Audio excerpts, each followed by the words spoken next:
Hi children, previous class we completed the snake and the mirror lesson. Now after that glossary part is there. You have to learn the meanings of the words and write in your notebook.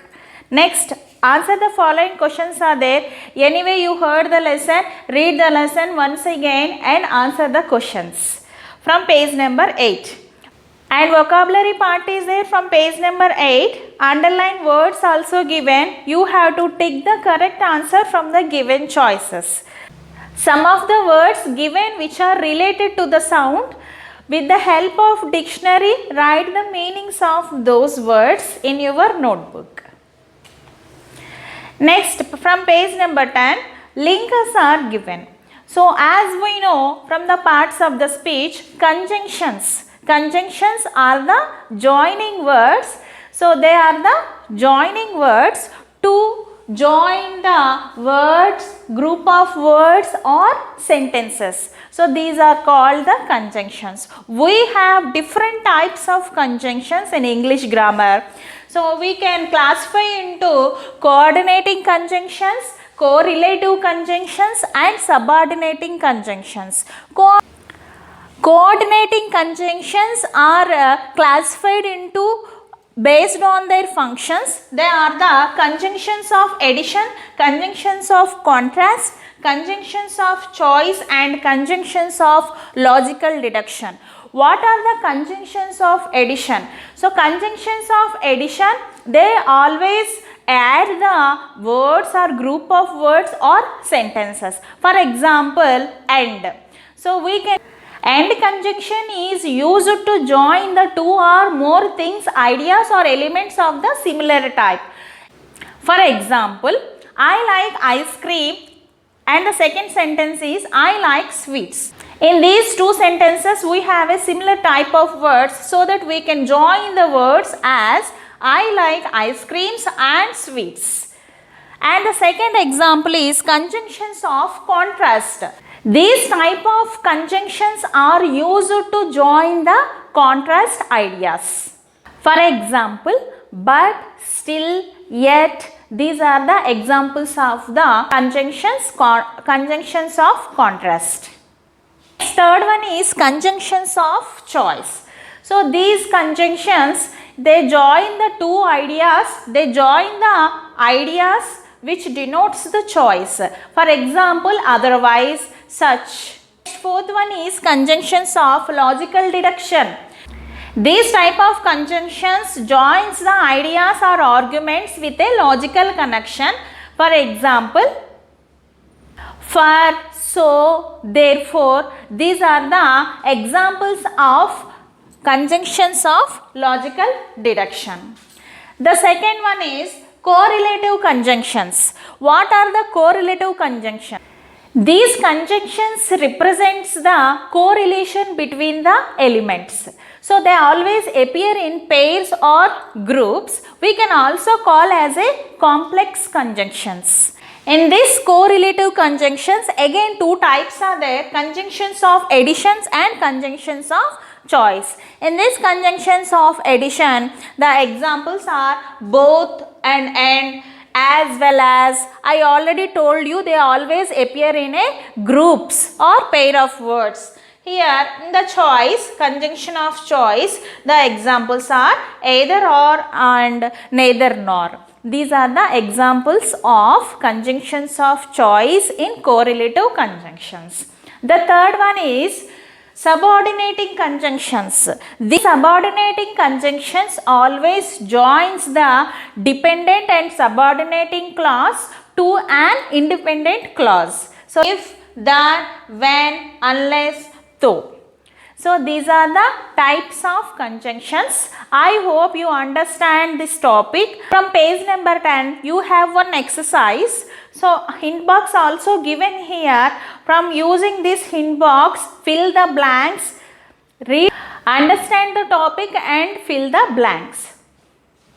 Now come to the grammar part. In this grammar part, simple past tense and past perfect given for you. We already learned the tenses in the previous class. We know there are main three tenses are there: present tense, past tense and the future tense. In the past tense, again we have four types: simple past tense, past continuous, past perfect and past perfect continuous. But here they have given you only two tenses. One is simple past tense and second one is past perfect tense. So children, when do we use the simple past tense? Do you remember that? What is the simple past tense? Simple past tense, it always represents the action which is completed in the past. So when do we use this simple past tense? There are four rules for you for the simple past tense. First one is to talk about an event that took place in the past. So the action which is already completed in the past, we can use this simple past tense. For example, I painted the picture. Second rule, to indicate the past habits. So for example, I used to play guitar when I was child. So this is the example for the second rule. Third one is narrating a story. So when we are narrating the story, we can use the simple past tense. Once upon a time there was a king. So this is the example. Next one is to talk about the history events. If any history events, we can use the simple past tense. For example, freedom fighters fought for the India's independence. So these are the rules of simple past tense, and the structure form of simple past tense is subject plus V2. So the second form of the verb and plus object. So this is the structure form of simple past tense. Once again, subject plus V2 plus object. The past perfect tense is used to sequentialize the past actions. It is always used to distinguish the actions which is already happened in the near past and the distant past. So the rules of the past perfect tense is to refer back to the first of the two actions. When there were two actions, it always refer the first action. For example, she had written the book before she finished reading it. And the second rule is actions that have taken place in distant past. Here the action should be in the distant past. For example, Amit had lost his watch. The structure form of the past perfect is subject plus had plus V3. V3 is nothing but past participle. The third form of the verb plus object. These are the rules for using the simple past tense and past perfect. When the two actions happened in the past, the action which happened earlier, you have to express in past perfect tense. The action which has happened later, you can express in the simple past tense. Now combine the sentences with the past perfect and simple past. This is the assignment for you. Do in your notebook. After that, phrasal verbs are there. Phrasal verbs are the combination of verb and preposition, verb and adverb, verb and both preposition and adverb to form a complete unit of meaning. These are the phrasal verbs. So here, if you observe this example, get back. We have different meanings for these two words. What is the meaning of the get? Yes, maybe it is a obtain something or acquire something, and the meaning of the back is to return. They have their individual meanings, but we combine these two, verb and adverb, so we can get the new meaning resume. So we can call as a phrasal verb. Get back is a phrasal verb.